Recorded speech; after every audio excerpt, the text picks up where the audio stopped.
Hello everybody and welcome to the Whiskey Dictionary, where I do the research to try to teach you a little something about what you're drinking. Today I'm going to be doing a little bit of bonus content for you. So Maker's Mark 46 was something that was significantly requested on my last Maker's Mark video, as basically I liked the Maker's Mark and everybody suggested I try this one. So I actually went out and bought a bottle today and figured I would give it a little review. So as you can see, I've barely had any, but I definitely have some opinions. So let's get into it.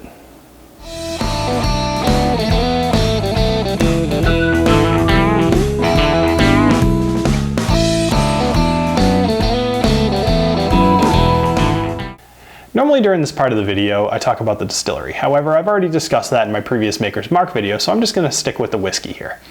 Now, let me tell you a little bit about how this is made. What they'll do is they'll take a normally aged 6 to 6.5 year barrel of Maker's Mark and they'll flip it on its end. They'll pop the top off, they'll dump the contents into a container, and then they'll take these 10 French oak stabs that have been toasted. Now let me explain to you for a second about why toasting is important. So think of it like a steak. You would take a steak, you'll sear it, and then you cook it, and that keeps all the juices in, right? So a stave is kind of similar. You toast it to keep all the tannins in. Now tannins are notorious for making bourbon bitter, especially when you age it over a long period of time. So in this case, you get just that caramelly, toasted flavor, but you don't get any of the tannins. So they'll take these stabs, they'll secure them within the barrel, and then they'll pour the whiskey back into the barrel, put the top on, and then they age it for another 10 weeks. Now, something to know is that Maker's 46 used to only be able to be made during the winter. Because of that 10 weeks that it has to finish, it would last a season basically. But they couldn't really have the temperature fluctuations, so they would do it when it was the coldest, and they would store it on the lower level of their distillery. Because Maker's 46 got so popular, they actually built another warehouse called the cellar, and they're able to do this year round now.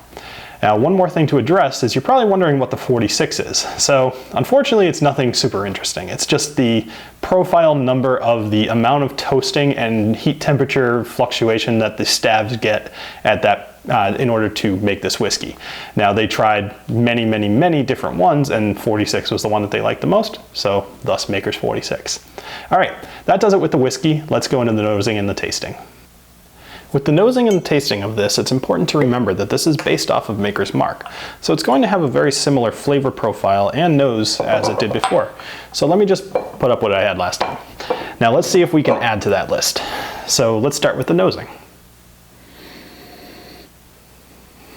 All right, so to me, one thing that stands out a lot more prevalent than it did in the previous Maker's Mark is butterscotch and also cherry.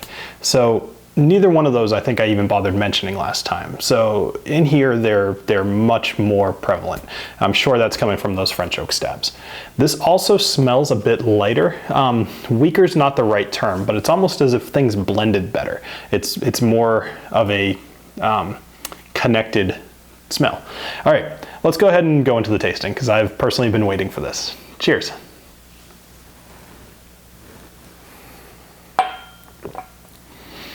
All right, so I have not had a ton of this yet, obviously, but this is now the second one I've had.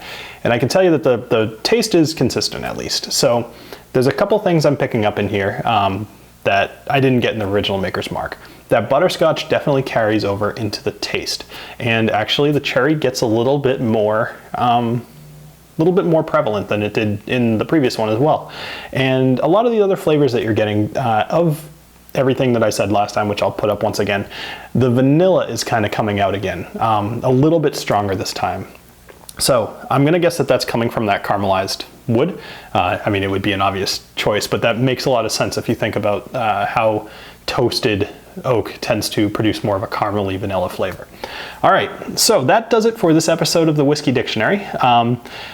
Actually, there's one thing I kind of forgot to mention. So this is, for me, this was a $45 bottle.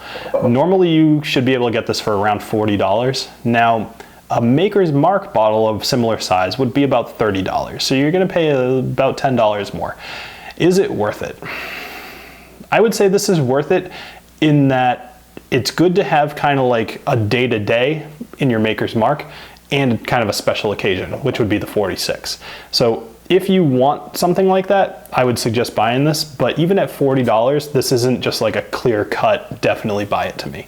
It's definitely better. It is absolutely a step up, but I think that there might be something better to get for $40. That being said, I don't really have a good suggestion. I mean, I really liked the previous Maker's Mark. I would almost just buy a bigger bottle of the Maker's Mark rather than getting this.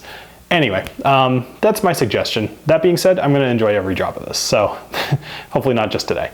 Anyway, have a good rest of your day, and I look forward to seeing you next time here on the Whiskey Dictionary.